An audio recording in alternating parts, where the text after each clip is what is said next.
Sumamente interesante. Y de antemano, aunque ya hemos orado, yo les voy a pedir que allí donde están inclinen su rostro. Vamos a tener otra palabra de oración. Oremos. Querido Padre, queremos darte gracias porque en este mundo tan agitado, tu Santo Espíritu nos ha traído a este lugar. Tus santos ángeles acampan a nuestro alrededor. Inclusive, Señor, hay miles de personas que están sintonizando a través de las redes sociales. Y sabemos que tu Espíritu Santo también está allí con ellos. Y queremos reclamar una promesa. Tu palabra dice que si Cristo fuese levantado, así como Moisés levantó a la serpiente de bronce, el mundo entero sería traído a él. Y queremos levantarlo esta noche, ponerlo bien en alto, para que el mundo conozca su amor. Así que invocamos tu nombre y pedimos, Señor, el permiso para abrir tu palabra en el nombre de Jesús. Amén y amén. Saben que el texto que citamos al inicio, Malaquías capítulo 3, verso 6, es uno de mis textos preferidos de la Biblia. Yo medito mucho en este texto, sobre todo cuando miro mi vida pasada. Definitivamente yo agradezco a Dios por lo que es. Dice Malaquías 3:6, porque yo Jehová no cambio. ¿Sabe que nosotros los seres humanos tenemos la tendencia a cambiar? Muchas veces cambiamos. Pero el Señor dice, yo no cambio.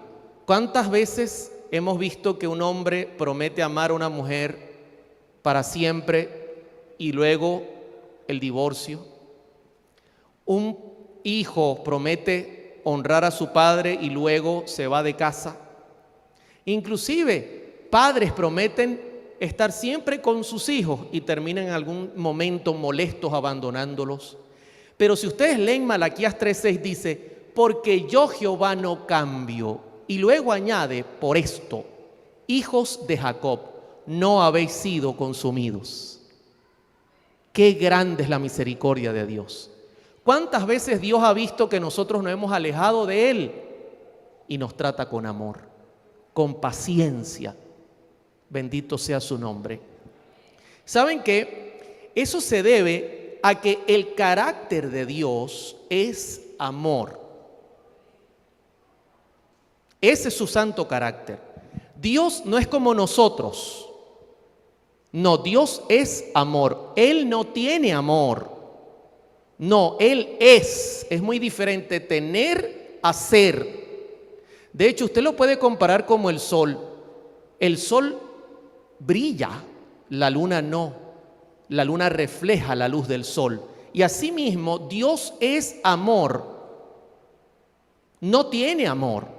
Y sabe que la Escritura señala en 1 de Juan capítulo 4, verso 8, la base prácticamente de lo que representa el carácter de Dios. Fíjese cómo dice la Escritura. El que no ama.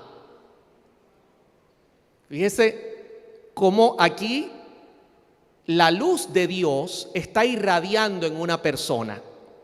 Pero cuando no irradia, cuando la luz de Dios no está llegando a la persona y el carácter de Dios no se refleja en la persona, porque usted ama a sus hijos porque Dios es amor.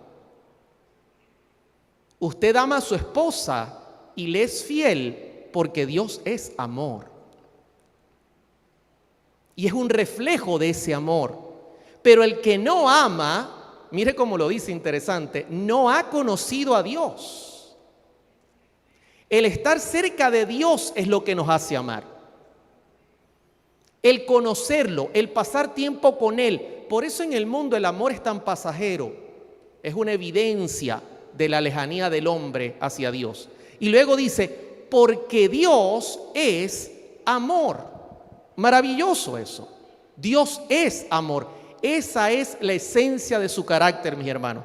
A mí me llama la atención esta cita del deseado de todas las gentes, o mejor dicho, el discurso maestro de Jesucristo, página 67, párrafo 2. Mire lo que dice esta escritora inspirada. Dios es amor. como los rayos de la luz del sol. El amor, la luz y el gozo fluyen de Él hacia todas sus criaturas. Amén.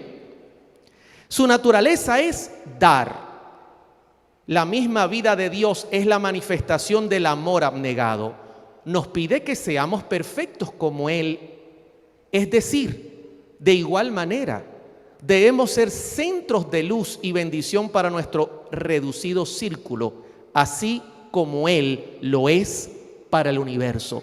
Usted está en un círculo reducido de gente, tiene un círculo reducido de amigos, tiene un círculo reducido de parientes. Bueno, usted tiene que emanar esa luz, pero para emanar esa luz, mi hermano, usted tiene que acercarse a Dios, si no, olvídese. Una señora me decía, yo no sé, mi hijo era un muchacho tranquilo, era un muchacho honesto, respetuoso, y repentinamente se ha vuelto violento, grosero, irrespetuoso, porque se ha alejado de Dios. Ese es el resultado, mis hermanos. Dios es la fuente del amor. Ahora, haciendo la introducción, quiero hablarle de otro que dice ser Dios. Y le llaman Tammuz, el Dios Tammuz. Y no solamente quiero hablarle del Dios Tammuz, quiero hablarle de un símbolo bíblico, el cual es la cruz. Y quiero hablarle del origen de la cruz. La cruz, que usted la consigue en muchos lugares marcada como símbolo del cristianismo. Y para eso voy a citar un poco la ciencia, un poco la historia, un poco la arqueología, y quiero que miren esto. Esto que está ahí en pantalla es una foto real. Data de la época de los egipcios. Quiero decirles algo que es interesante y quiero darles una noticia que quizás será para usted una sorpresa. La cruz no tiene origen cristiano.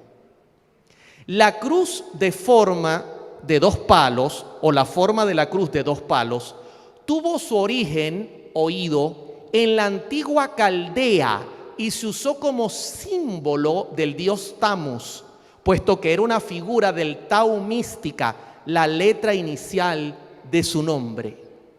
Y por eso ustedes ven esa esfinge. Esa esfinge data de cerca de 2000 años de la aparición de Cristo. ¿Y qué tiene en su mano? Algo que parece una cruz. Interesante. Pero quiero que miren otra cosa que me llama la atención. La forma o la cruz en forma de la cruz ansata, y ahí ustedes la pueden nuevamente mirar en la pantalla. Si ustedes se concentran y miran aquí, eso está en una pirámide.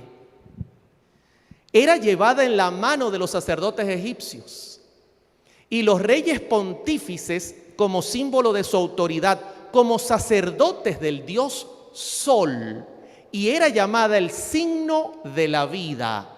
De hecho, la colocaban en la boca cuando moría el faraón, porque era la llave para ir a la otra vida. La cruz. Y usted dirá, ¿y por qué, hermano Oliver? ¿Qué tiene que ver la cruz, que es un símbolo hoy día cristiano? Sí, correcto. ¿Y qué tiene que ver eso con el paganismo? ¿Cómo es posible que nosotros tengamos un símbolo cristiano que procede del paganismo? El gran detalle, mis hermanos, es que el origen de esto tiene que ver con el sol, con la adoración al sol. Si usted nota, ahí está el sol brillando en su esplendor y forma un halo en forma de ¿qué? ¿Será que yo estoy viendo? ¿Será que ustedes son de cera? ¿O están vivos? ¿Están vivos? Ok, demuéstrenlo. Una forma de cruz. El sol forma, cuando está en su brillo más duro, una forma de cruz. Y para los egipcios, el sol era Dios y esto era un símbolo, atención, un símbolo que apuntaba a Tammuz. Por eso la T era la primera letra de su nombre. De allí se origina la cruz. ¿Saben qué? Y les voy a dar un dato interesante. ¿Saben que los egipcios y los sacerdotes, al igual que los romanos, cuando pasaban frente a un templo que se erigía en favor de Tamos, ¿saben lo que hacían cuando pasaban delante?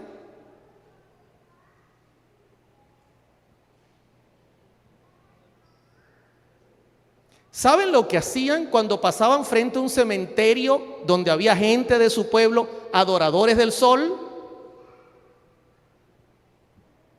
¿Les suena eso? ¿Les suena? Cargaban las cruces en las manos, en el pecho, en los zarcillos, porque era un símbolo del Dios a quien ellos adoraban. ¿Saben que ese símbolo se perpetuó en las demás civilizaciones? Egipto lo heredó Babilonia, lo heredó Medo-Persia, lo heredó Grecia y lo heredó Roma. Ahora, quiero que noten esto porque esto no es nuevo, la Escritura habla de esto. Y quiero que lo noten porque esto le va a llamar la atención. En Ezequiel 8:14, nueva versión internacional, Ezequiel habla de Tamos y dice: luego me llevó a la entrada del templo. Pero aquí hay un detalle. Este templo, Luis, no es un templo pagano, es el templo que estaba erigido para el Señor. El profeta fue llevado al templo donde debe ser adorado Dios. Y dice: y a la entrada del templo del Señor, a la puerta que da hacia el norte, ahí estaban unas mujeres sentadas que lloraban. ¿Por quién? ¿Por quién lloraban? Por el dios Tamos. Y quiero decirle una cosa: las puertas que daban al norte daban hacia el sol. Y estaban las mujeres llorando, endechando, dice la versión original. ¿Pero qué hace eso en el templo del Señor? Pero la situación aún fue terrible, fue peor, porque si usted lee conmigo, Ezequiel 8:16 dice: y me llevó al atrio de adentro de la casa de Jehová. ¿Recuerdan que hablamos del atrio? En el atrio estaba el altar del sacrificio, representaba la muerte de Jesús, estaba el lavacro, representaba su resurrección. Fue ahí donde fue llevado. Y noten, y aquí junto a la entrada del templo de Jehová, entre la entrada y el altar, como 25 varones, sus espaldas vueltas al templo de Jehová. Estaban de espalda al templo de Jehová. ¿Y por qué? ¿Quiénes eran estos varones?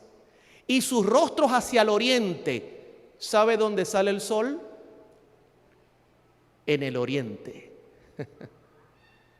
¿Y sabe quiénes eran estos varones, Eury?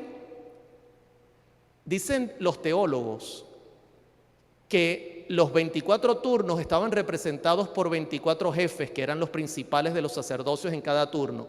O sea que estaban posiblemente los 24 jefes del santuario para ocupar los 24 turnos, pero ahí dice que habían ¿cuántos?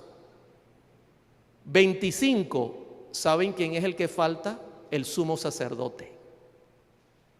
O sea, era una rebelión abierta.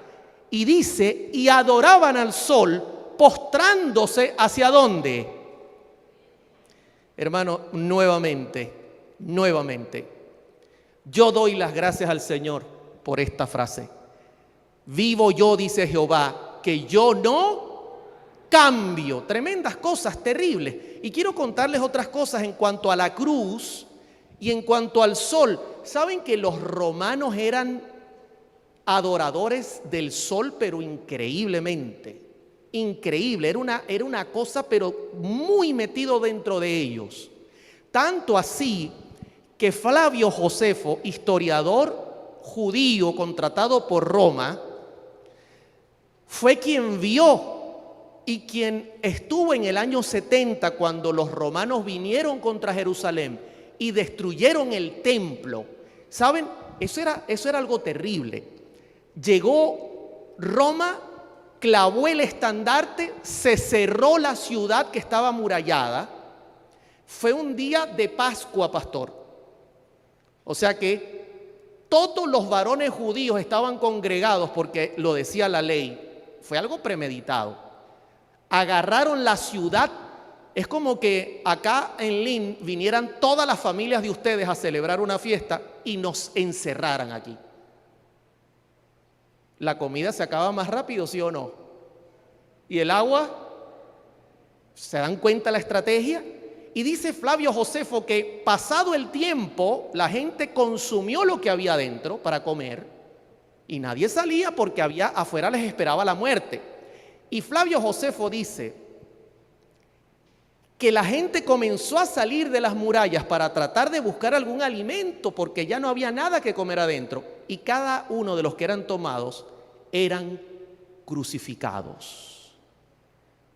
Porque la muerte de cruz era la peor muerte que podía haber en los tiempos de Roma. Simbolizaba en primer lugar que el dios romano era superior a todos los dioses porque la cruz es un símbolo del sol para ellos.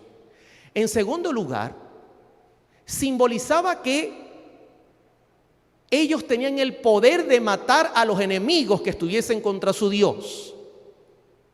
En tercer lugar, era cruel, comparable a la muerte de apedreamiento dentro del pueblo de Israel. O sea, era una cosa terrible. ¿Y saben qué dice Flavio Josefo? Que murió tanta gente tratando de buscar alimento que si usted caminaba hacia las murallas de Jerusalén no había por dónde pasar por las cruces erigidas, cruces y cruces y cruces, que la gente ya no podía pasar para llegar hasta el templo y hasta las murallas. Eso era Roma. Así Roma adoraba al sol y lo mezclaba con sus creencias y con su sistema militar. Ahora, usted entenderá ¿por qué el apóstol Pablo en 1 Corintios 1:18 dice lo siguiente? Porque yo sé que usted estará diciendo, ¿para dónde va el hermano Oliver? No se preocupe que el avión lleva el piloto automático, el Espíritu Santo. Y el Espíritu Santo sabe aterrizar muy bien. Y ahora usted va a entender este texto. Y Pablo dice, porque la palabra de la cruz es locura ¿para quién? Mire, hermano, yo hoy he venido acá para meditar en uno de los temas más hermosos de la Biblia y más profundos. Un tema que la sierva del Señor dice, mediten en esto porque esto los llevará al corazón de Dios. Háganlo cada día. Y quiero llevarlos profundamente a donde usted no ha llegado con este tema. Pablo dice, la cruz es una locura para los que se pierden. Y es lógico. Imagínense que yo me levante aquí y en este país hay pena de muerte, ¿verdad que sí? Sí la hay. Imagínense que yo me levante aquí y que la forma en que matan a los peores delincuentes de acá sea, por ejemplo, la silla eléctrica. Yo sé que ya no se usa, pero estoy poniendo un ejemplo. Y yo le diga, ¿sabe? Esta silla eléctrica es un símbolo de victoria. ¿Qué diría usted, Pastor Botter? ¿Se volvió loco? ¿Cómo va a ser una silla eléctrica un arma para matar, un símbolo de victoria para un grupo de cristianos? ¿Están conmigo? Y ahora Pablo dice, para los que se pierden, la cruz es ¿qué cosa? Una locura. ¿Cómo van a poner ahí un símbolo de exterminar gente como un símbolo de poder? Pero Pablo luego advierte, pero para los que se salvan, esto es a nosotros, ¿es qué cosa? Dunamis, poder de Dios, dinamita. Hermano, era tan serio el problema de que estuviese un hombre predicando. Imagínese usted, hermano, un hombre predicando que una máquina de tortura era un símbolo de poder. Era algo tan raro, que uno consigue que Pablo no tiene otro tema que predicar. Y quiero que lo noten en 1 Corintios capítulo 2, verso 2 dice, Pues me propuse no saber entre vosotros cosa alguna sino a Jesucristo y a este, ¿qué cosa? Imagínense, para completar el problema de que este grupito de cristianos tienen como símbolo una máquina de tortura y se volvieron locos, no hablan de otra cosa. Porque Pablo lo dice, yo me propuse no hablar de otra cosa. ¿Y qué le pareciera que yo llegara aquí y le dijera, no, yo lo que vengo a hablar es de la silla eléctrica? Está loco. ¿De dónde sacaron ese loco? Era tan serio el asunto, porque yo quiero que imagine, hermano, y se los voy a decir así de claro. ¿Sabe por qué Cristo fue crucificado? ¿Por qué fue puesto en una cruz? Fue una burla de parte de Roma. Este es su Mesías. Este es aquel que dicen ustedes que es Dios. Nuestro Dios es mayor, por eso lo estamos matando en una cruz. Era una burla. Y Pablo no hacía otra cosa sino predicar esto. Y quiero que noten cómo Festo vio al apóstol Pablo. Festo le dice, diciendo él estas cosas en su defensa. Y Festo en gran voz dijo, Festo era un gobernador romano, estás loco, Pablo. Estás hablando siempre de ese hombre que murió ahí en una cruz. No tienes otro tema. ¿Cómo va a ser eso un símbolo de su poder? Las muchas letras te han vuelto loco. Imagínense, hermana Giselle, que yo vengo acá y yo le digo, hermano, yo vengo a hablarle solo de la silla eléctrica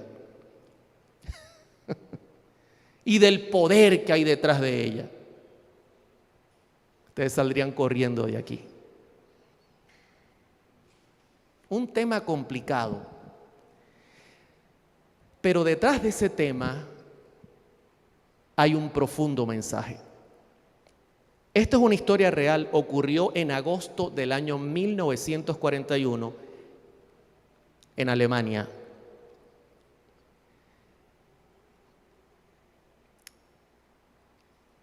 En cierto lugar donde los nazis tenían a los judíos trabajando duramente, y algunos eran exterminados. Habían unos 2000 judíos en un lugar. Y el general que estaba encargado de ese sitio tenía una ley que era terrible. Y la ley decía así: los reunía todos en el patio. Tenían un número marcado para indicar cuál era su número de prisionero. Y les decía, ustedes pueden huir cuando quieran de este lugar. Hagan el intento. Inclusive, ojalá lo logren, pero escuchen lo que les voy a decir. Si alguno de ustedes huye, 10 de ustedes van a morir. Duro. El hombre era muy duro. Y saben que una mañana, pasando revista, huyó un prisionero. Y ya conocen la ley. Los colocó a todos en el patio y les dijo, esta mañana el prisionero número tal no estaba en su celda. Por tal razón, ya ustedes saben las consecuencias. Así que pido que todos se pongan firmes. Los mantuvo firmes durante 24 horas sin comer ni tomar agua. Algunos desmayaban del cansancio porque ya venían desgastados. Y luego de tenerlos así, pasó revista y dijo, tú, adelante. Tú, adelante. Tú, adelante. Y fue contando uno por uno hasta llegar al 10º. Y cuando llegó al 10º, era un joven de 30 años. Y cuando lo nombraron dijo, ¿por qué yo? Mi esposa murió en esto. Dejó huérfanos a mis hijos. Y si muero yo, van a quedar solos. Estaba allí al lado, entre los prisioneros, un sacerdote llamado Maximilian Kolbe. Y al escuchar lo que dijo este hombre, levantó la mano y le dijo al general, yo quiero tomar el lugar de ese joven. Y le dijo al joven, ¿tienes algún problema? No. Y Maximilian Kolbe salió del grupo y llegó allí. Los encerraron en una cárcel, sin agua y sin comida, a esperar que murieran. Y uno por uno fueron muriendo. Quedaron solo 3. Pasaron muchos días y aún quedaban 3, entre ellos Maximilian Kolbe estaba entre los 3. Cada vez que miraban, Maximilian oraba. Y pasados los días, no les quedó otra, mis hermanos, que sacrificar a estos 3, porque pasaban muchos días y tenían que moverse. Y llamaron a Maximilian Kolbe, que fue el último en ser sacrificado, y le dijeron, ¿por qué tú has sido tan tonto? Nadie te escogió. ¿Por qué tenías que dar tu vida por ese hombre? Y él respondió con estas palabras. El 8 de enero de 1894 nació Maximilian y fue ejecutado el 14 de agosto de 1941. Usted no ha entendido nada de la vida. El odio es inútil. Solo el amor crea. Y fue ejecutado ese día. La historia dice que el general nunca entendió qué movió a este sacerdote para hacer este sacrificio. Déjenme decirle, mis hermanos, que el amor crea. El amor lo hace todo. El amor es el centro del universo. El amor es Dios. Y saben que yo consigo que el tema más difícil de entender, escúcheme bien, si yo hiciera una encuesta, ¿cuál es el tema más difícil de entender en la Escritura? Usted me dijera, Daniel capítulo 11, las profecías de Apocalipsis. Yo tengo años estudiando la Escritura, mirando las profecías y en mi opinión he concluido que el tema más difícil de entender es el tema de la cruz. Así como el general se quedó pensando, yo estoy seguro que ustedes no han entendido, al igual que yo, a profundidad este tema. Necesitaremos la eternidad. Y quiero poner un ejemplo, quiero poner algunos ejemplos para que usted vea lo profundo que es este tema. Quiero poner algunos ejemplos. Y como Pablo fue llamado loco, Pablo, estás loco predicando una máquina de matar gente, como una máquina un símbolo de poder, te volviste loco. Yo me voy a volver un poco loco esta noche. Pero no se asuste que voy a tener un límite. Y voy a comenzar solamente para que usted entienda y no diga que es una blasfemia porque es un ejemplo. Yo voy a hacer el papel de Dios en algunas historias bíblicas. Así que miro a la tierra y la tierra está totalmente mala. Todo el proceder del hombre es malo. Todo lo que hacen, sus pensamientos. Y miro a Noé y consigo que Noé es justo. Y le digo, Noé, ¿sabes? Tú eres Dios. Un placer. Vengo a decirte que en poco tiempo habrá un diluvio y mataré a todos los impíos. Prepárate un arca. Y le doy las indicaciones. Pasa el tiempo. Llega el día y le digo a Noé, entra tú y tu familia al arca porque a ti he visto justo.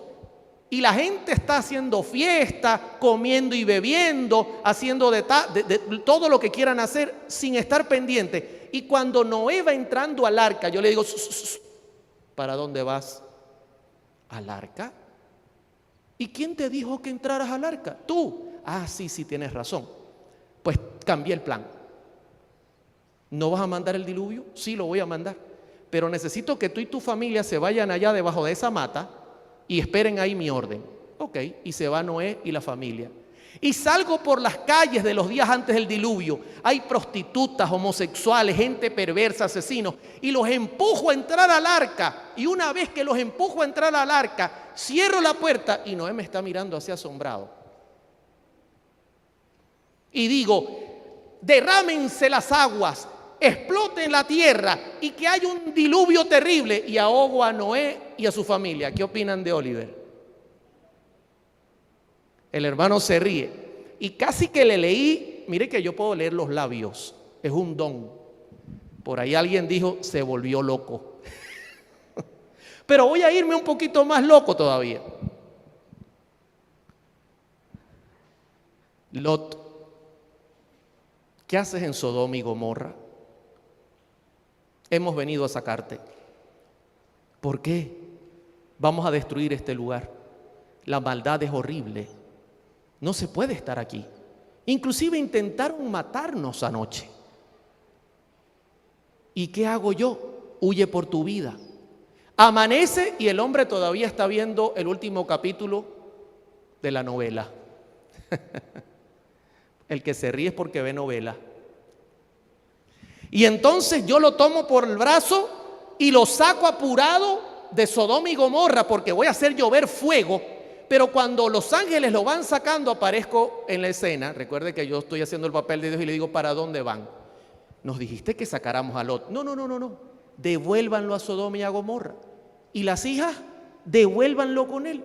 Y la mujer, no, ya la mujer miró para atrás a ver cómo iba la novela y quedó en estatua de sal. Déjala ahí. Y se devuelve. Y Lot voltea y me dice, ¿pero vas a hacer llover fuego? Tranquilo. Y salgo por las calles de Sodoma y Gomorra y saco a los impíos. Salgan de aquí todos los homosexuales, los hombres todos del más pequeño al más grande que buscaron a los ángeles para tener sexo con ellos, y a las mujeres. Y cuando todos salen, y Lot me está viendo así asombrado, y está Lot solo en la ciudad, miro al cielo y digo, caiga fuego y azufre y destruya Sodoma y Gomorra y a Lot. ¿Qué le parece al hermano Oliver? Estoy leyendo sus labios, hermana. Se volvió loco el hombre. Tranquilo, Pastor Botter, todavía no actúe, deme un chance más. Pastor Botter está a punto de ponerse de pie y decir, vamos a parar el sermón porque la cosa está... ¿Recuerdan esta escena? Resulta que mi pueblo salió de Egipto porque yo di la orden. Y cuando mi pueblo llega y toca las riberas del Mar Rojo, yo lo abro en dos y le digo a Moisés, anda. Y Moisés anda con el pueblo y van por el medio del mar todo seco, mirando a los lados la increíble escena. Y llega bravo el faraón con su ejército. Y cuando va a entrar le digo, ¿para dónde vas tú? ¿Quién eres tú? Yo soy la columna de fuego que protege a mi pueblo. Ah, tú mataste a mi hijo, el primogénito, y mandaste las 10 plagas, correcto. Voy tras tu pueblo y le digo yo a Faraón, no entres. ¿Y por qué? Porque voy a destruir a mi pueblo. ¿Qué? Pero si lo acabas de sacar de Egipto. No, pero no entres porque si entras te vas a ahogar. Voy a ahogar a mi pueblo, tranquilo, quédate, échate para atrás porque voy a cerrar el mar. Y cuando Moisés va caminando confiado, con el pueblo creyendo que todo está listo, y Faraón está desde lejos, yo digo, cierres el mar y ahogo a mi pueblo y a todos los que están allí. ¿Qué le parece el hermano Oliver? Loco otra vez, dice la hermana. ¿Verdad que está rara la historia si yo la cambio? ¿Verdad que suena raro la historia si yo lo cambio? ¿Cuántos están de acuerdo conmigo que lo que he hecho es una locura? ¿Están de acuerdo conmigo? Levanten su mano para ver si están de acuerdo conmigo. Ok. Ahora yo quiero que usted me explique esto. ¿Qué pasó en la cruz?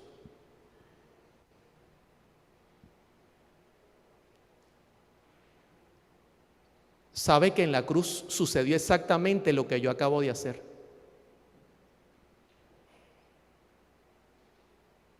Quien debería estar crucificado es Adán y su descendencia, usted y yo, porque somos malos, pecadores, duros de corazón, los que debieron morir, traspasados por clavos, azotados.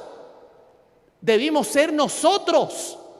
Y escúcheme bien lo que le voy a decir. Dios te bajó de la cruz, te sacó de ahí, y al único verdaderamente justo que pisó este planeta, lo mató, lo crucificó y lo sacrificó. Y usted dijo que yo estaba loco porque hice justamente eso en los puntos anteriores. pero tenga cuidado al referirse de Dios. Porque a diferencia de Dios, de Oliver y Dios, Dios es amor. Hermanos, este tema es tan difícil de entender. Yo quiero que usted entienda lo importante del tema. Este tema es tan difícil de entender, el tema de la cruz, lo que ocurrió allí, el intercambio de amor, que ni siquiera el apóstol Pedro lo entendía. Usted dirá, ¿Pedro? Sí. ¿El pescador que estaba con Jesús 3 años? Sí. ¿Que dormía, comía, andaba? Correcto, no lo entendía. ¿Quiere que se lo demuestre? Se lo voy a demostrar. Marcos 8:31. Mire lo que dice la Escritura. Y comenzó a enseñarles, Jesús, que le era necesario al Hijo del Hombre padecer mucho y ser desechado por los ancianos, por los principales sacerdotes, por los escribas, y ser, ¿qué cosa? Muerto. Se lo está diciendo en la cara a los discípulos. Y resucitar después de 3 días. Mira, yo voy a morir, me van a matar. Más claro no puede cantar un gallo, se los está explicando clarito. Y quiero que noten y me digan ustedes si Pedro entendía el plan de salvación. Y Pedro en Marcos 8:32 dice, esto les decía claramente.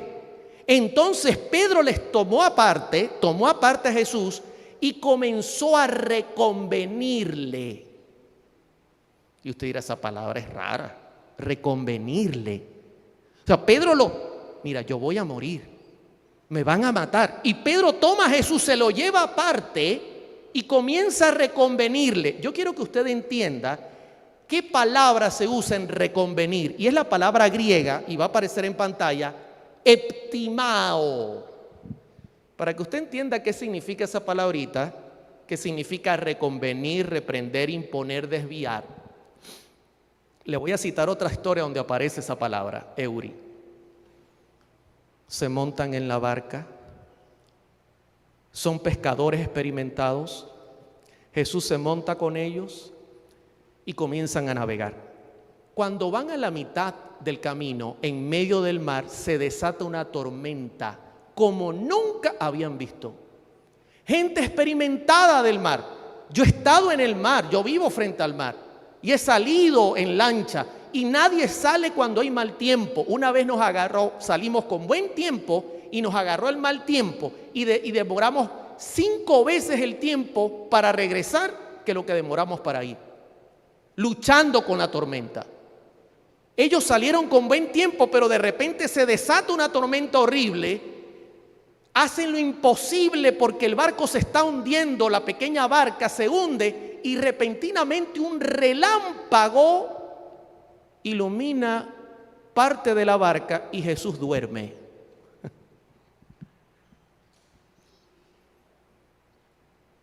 Y a veces llueve y uno anda asustado. Qué confianza la de Jesús. Y cuando los discípulos ven que no hay nada que hacer, el caso está perdido, agarran y golpean a Jesús y le dicen, Señor, haz algo, vamos a perecer. Y la Escritura dice que Jesús miró la tormenta y se levantó y levantó su mano y dijo en griego, eptimao, te reprendo. La misma palabra que usó el apóstol Pedro. ¿Y sabe qué dice la Escritura? Y la tormenta se desvió y vino la calma. ¿Sabe lo que quiso hacer Pedro? Desviar a Jesús de su sacrificio. Pregunto, ¿entendía Pedro el plan de salvación? Hermanos, ¿qué pasaría si Jesús no muere? ¿Qué pasaría con nosotros los humanos? Tenemos que ir a pagar. Y les hago una pregunta. Ustedes ya la conocen. ¿Cómo vamos hasta aquí? ¿Están captando el tema? ¿Es Dios amor? ¿Hemos entendido la cruz como deberíamos? ¿Sabe que si el mundo entendiese este tema, se convertiría completamente? Porque este es el tema fundamental para entrar al camino. Pero quiero contarles algo, no solo Pedro no entendía, los discípulos tampoco. O sea que el tema es complicado porque tenían al mejor maestro, dormían, vivían con él y no entendían el tema de la cruz. Hermano, este tema es profundo. Yo le hablo a los jóvenes que están aquí. Es un tema profundo, pero el enemigo nos tiene hipnotizados, nos tiene cansados de mirar y comer y hacer cosas que no tienen nada bueno y nos priva de entender algo tan hermoso. Es la última cena. Están los discípulos reunidos. Y la Escritura dice en Juan 13, verso 21, habiendo dicho Jesús esto, se conmovió en espíritu y declaró y dijo, de cierto os digo que uno de vosotros me va a entregar. Ahora, yo voy a ser muy lógico esta noche y le voy a preguntar a los hermanitos que están acá. ¿Cómo es tu nombre, joven? ¿Carlos?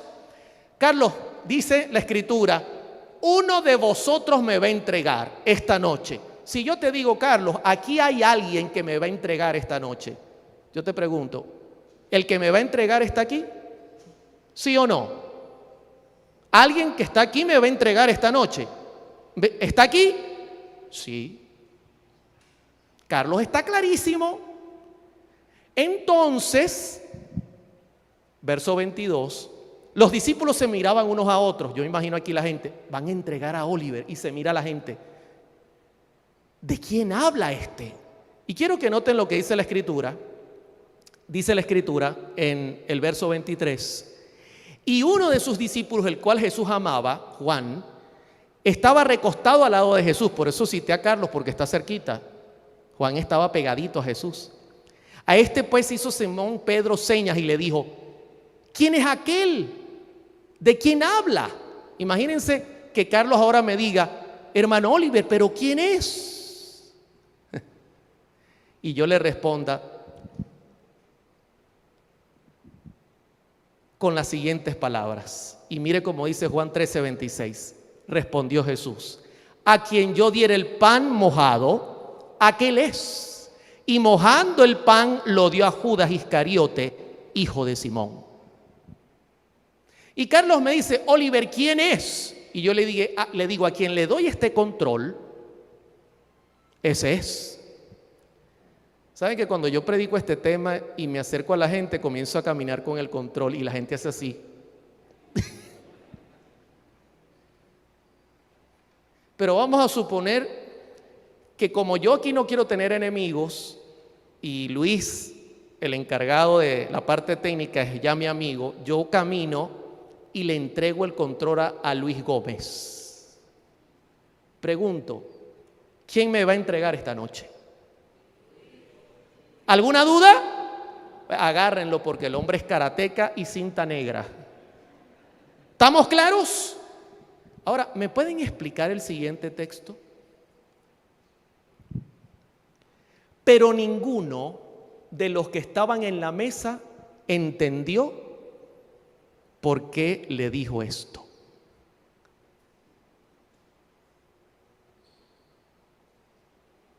Hermano, ¿cuántos de los presentes entendieron con el ejemplo que hice? ¿Y por qué ellos no? ¿Qué era lo que no entendían? Hermano, es muy profundo para la mente humana el tema de la cruz. Porque el que murió clavado allí no era cualquier criatura, era el propio creador de las criaturas. Bendito sea su nombre por los siglos.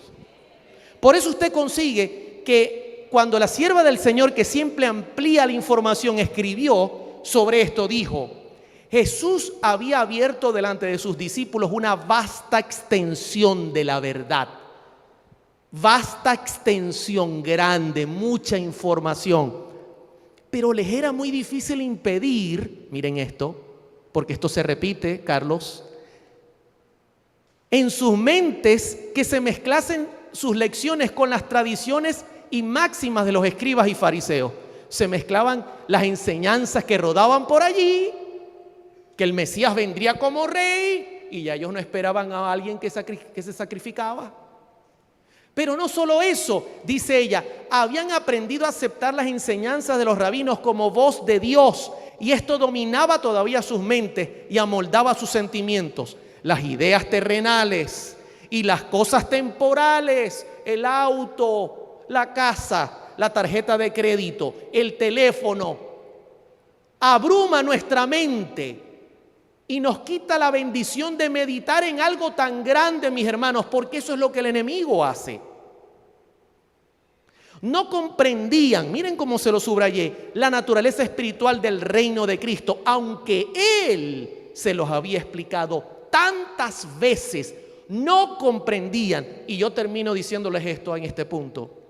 Y nosotros no comprendemos el inmenso amor de Dios. Ahora, quiero terminar el tema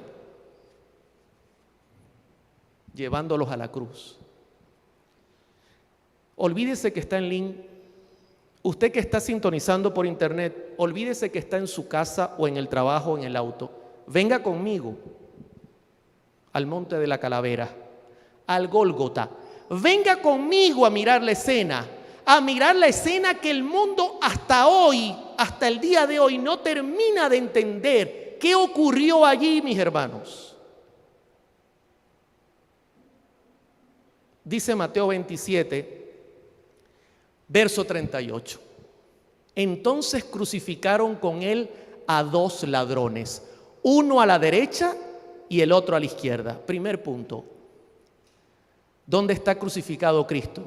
¿En una esquina o en el medio? ¿Sabe por qué? En primer lugar, lo están colocando en una cruz para decir, nuestro Dios es más grande que Él, los romanos. En segundo lugar, está en el medio porque el más peligroso se colocaba en el medio.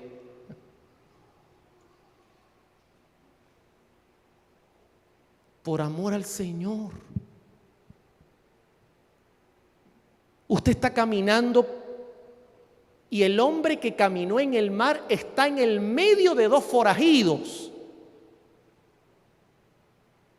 El hombre que representaba la esperanza de Israel, el Mesías esperado por 4000 años, está clavado en una cruz, sangrando, muriendo.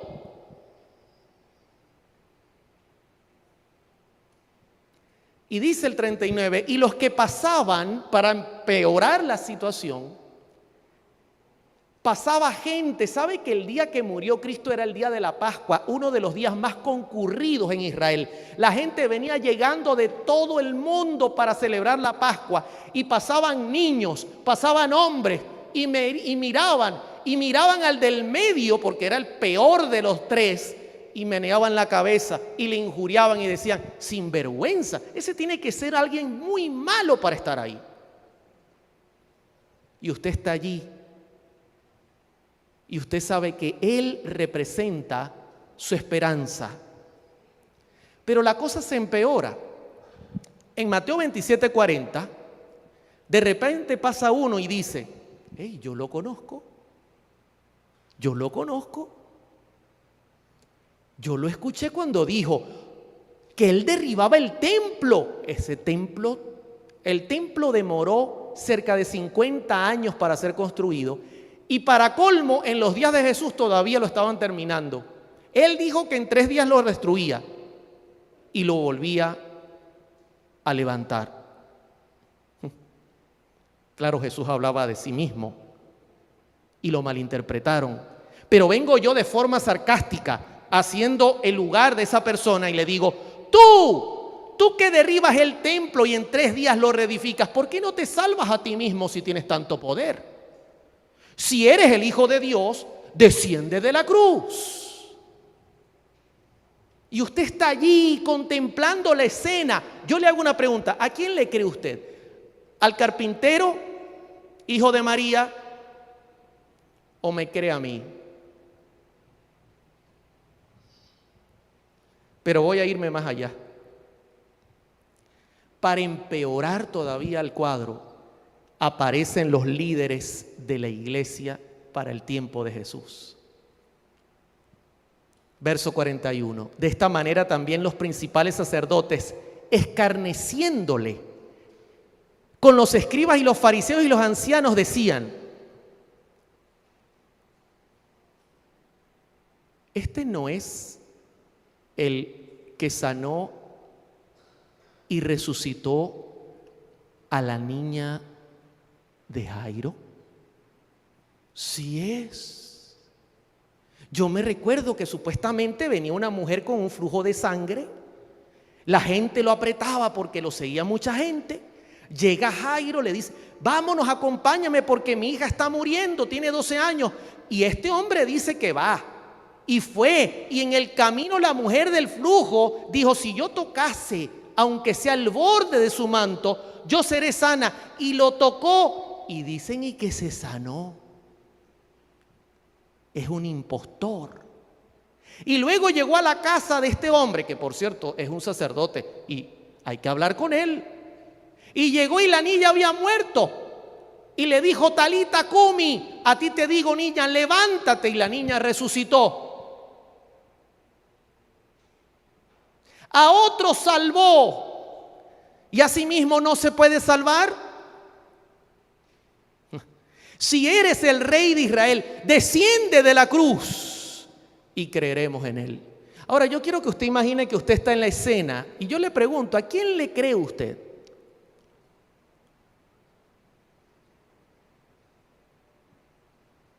Porque nos gusta mirar a los que están allí, pastor, y decir: qué gente tan dura de corazón. Este para mí es uno de los textos más solemnes de toda la Biblia. Mateo 27, 43.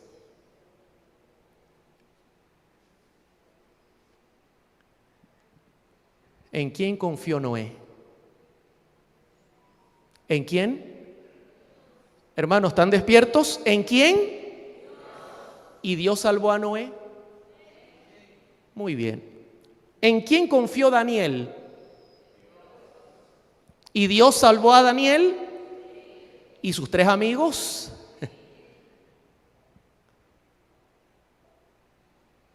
En toda la escritura usted consigue un patrón, pero ahora ellos se acercan y le dicen: confió en Dios. Mi padre y yo somos. Confió en Dios. Él dice que Dios es su padre. Líbrele ahora si le quiere. Si tú realmente eres el Hijo de Dios, bueno, vamos a esperar a ver qué pasa. Porque Elías clamó y bajó fuego del cielo. Vamos a ver si ocurre algo. Pero tú dices que confías en Dios y porque Dios no te saca de esa cruz. Y miren cómo termina el texto. Porque ha dicho. En español es: soy hijo de Dios. ¿Saben que en el original dice: porque Él ha dicho, yo soy Dios? Está loco. ¿Cómo puede Dios morir? ¿Cómo puede Dios ser crucificado? ¿Cómo puede Dios ser avergonzado en una cruz romana? Y yo le pregunto a usted esta noche: ¿a quién le cree usted, hermano? Dura la escena. Dura la escena. Ahora usted entiende por qué solo estaba María, aguantada por Juan. En cierto lugar, en el Medio Oriente, hubo un error táctico y en un bombardeo murieron civiles. Cuando fueron a revisar si habían sobrevivientes, en un hogar encontraron que todos los adultos habían fallecido, pero un niño de 4 años estaba vivo. Así que una fundación, al ver que el niño había quedado sin parientes, tomó la decisión de tomar al niño y trabajar para que una familia le adoptara. Y el niño fue adoptado por una familia aquí en Estados Unidos. Ya el niño tenía 5 años y no hablaba el idioma que ustedes hablan, ni inglés ni español, hablaba el idioma de su país natal. Medio hablaba lo que hablaba porque apenas tenía 5 años. Así que esta familia, con una cultura distinta, con una creencia distinta, luego de formar por algunos meses al niño, decidieron llevarlo un día al culto de la iglesia. Primera vez a sus 6 años el niño pisaba una iglesia cristiana. Nunca en su vida había escuchado sobre la cruz del Calvario. Y para colmo, ese día el pastor predicó sobre Isaías 53, el capítulo prohibido para muchos judíos, que habla del Cordero. Y el pastor decía, no pecó, pero fue sentenciado a muerte. Lo llevaron y por 2 ocasiones le dieron 39 azotes. Y el niño sentado, que entendía todo, arrugaba su carita. No pecó, pero le dieron de abofetadas poniéndole una bolsa en la cabeza y le preguntaban, profetiza, ¿quién te golpeó? La gente miraba el reloj. Hermana Giselle, ¿mañana a qué hora juega el Barcelona? ¿A qué hora comienza la novela? El muchacho se está tardando.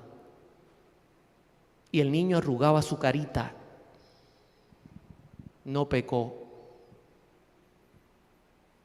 Pero tomaron una corona de espinas y se la hundieron hasta sus sienes y rasgaron su rostro. Y el niño ya no aguantaba la escena, pero la escena se complicó aún más. El pastor de repente dice, no pecó,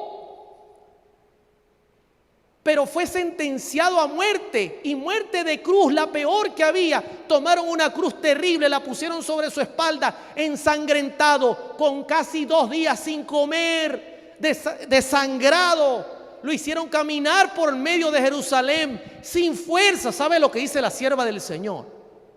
Que Jesús pudo haber muerto en las calles de Jerusalén. No tenía fuerzas para llegar arriba. Se estaba muriendo. Fue Dios que tuvo misericordia para que llegara al lugar del sacrificio. Por eso apareció este hombre y le dijo, toma la cruz porque el hombre ya no puede. Y tomó la cruz y la llevó hasta arriba.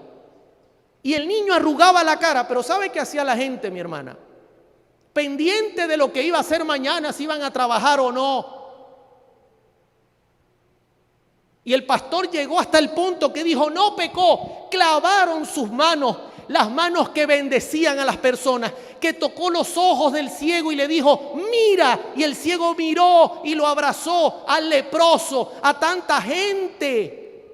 Los pies que caminaron y se desgastaron para predicar el evangelio, fueron clavados en la cruz y luego fue echado en el foso, se desgarró completamente, no podía respirar. El niño no soportaba la escena, pero la gente estaba como si nada.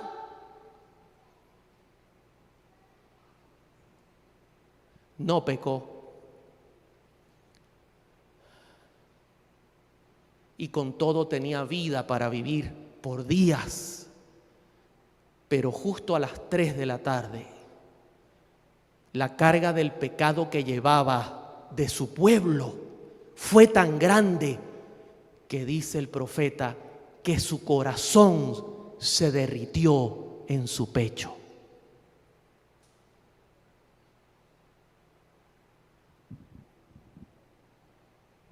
Ni un amén hubo. La gente estaba así como ustedes, pero a diferencia, pastor, miraban la hora, tenemos que irnos, nos está esperando la familia, tenemos que ir a cenar. Y la gente, el pastor terminó, se preparó para bajar. Y escuchen lo que les voy a decir.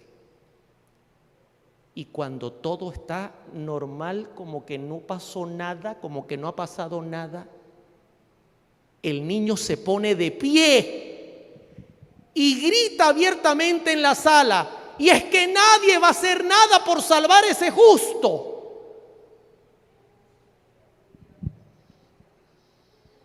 Bendito sea el nombre de Dios. Sabe que en el cielo, lo que tú no viste,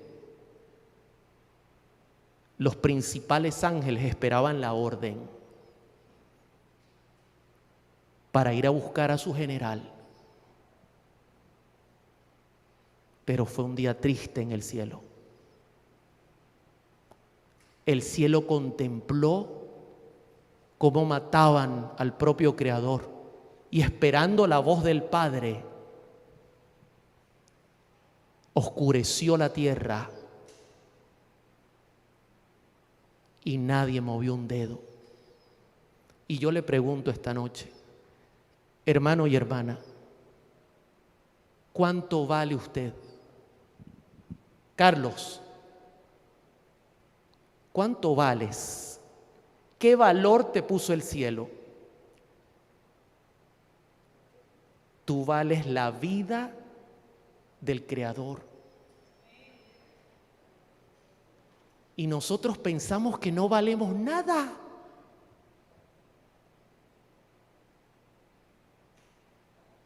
Bendito sea el nombre de Dios. Yo pregunto esta noche, mis queridos hermanos, y voy a comenzar. ¿Hay alguna persona que nos visita y que en esta hora, a diferencia de todos los que escarnecían a Jesús, quiere decirle al Señor, yo acepto tu intercambio? Yo acepto lo que has hecho por mí. ¿Hay alguna persona que nos visita y que quizás nunca ha hecho eso y hoy lo está entendiendo y quiera levantar su mano y decir, yo acepto el intercambio? Señor, gracias por amarme. No lo merezco, pero gracias. ¿Hay alguien esta noche que levante su mano? Yo solo voy a orar por esa persona. Dios te bendiga. Dios te bendiga. Dios le bendiga. Dios le bendiga. ¿Alguien más de las visitantes?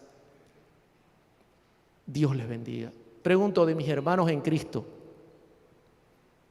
¿cómo miran hoy la cruz?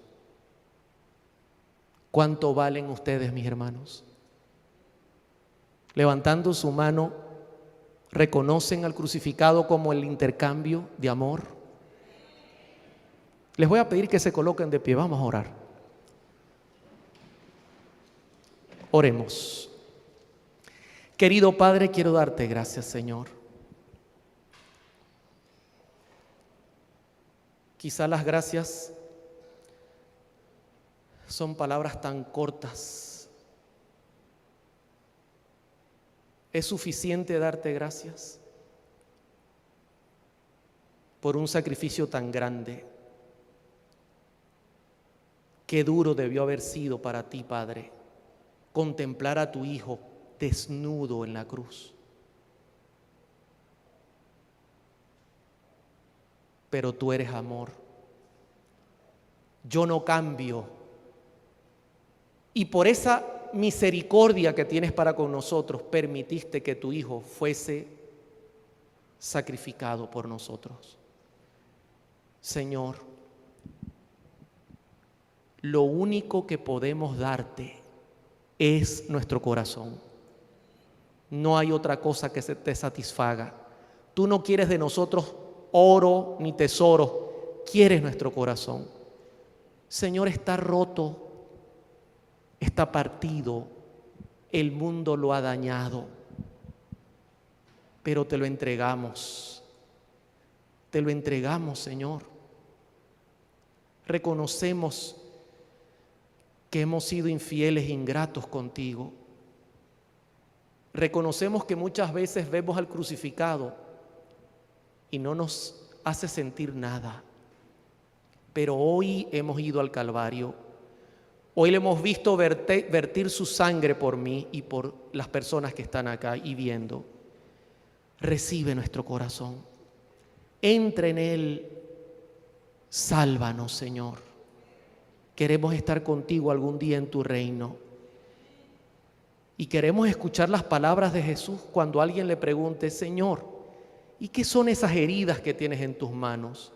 ¿Qué son esas marcas que tienes en tus pies, en tu cabeza, en tu costado? Y queremos escuchar sus maravillosas palabras. Esas heridas las recibí cuando visité a mis amigos. Gracias, Señor. Todo lo imploramos esta noche. En el nombre sagrado de tu Hijo amado, Cristo Jesús. Amén, amén y amén. Dios les bendiga, queridos hermanos. El Señor esté con ustedes. Mañana les esperamos a la misma hora y por el mismo canal.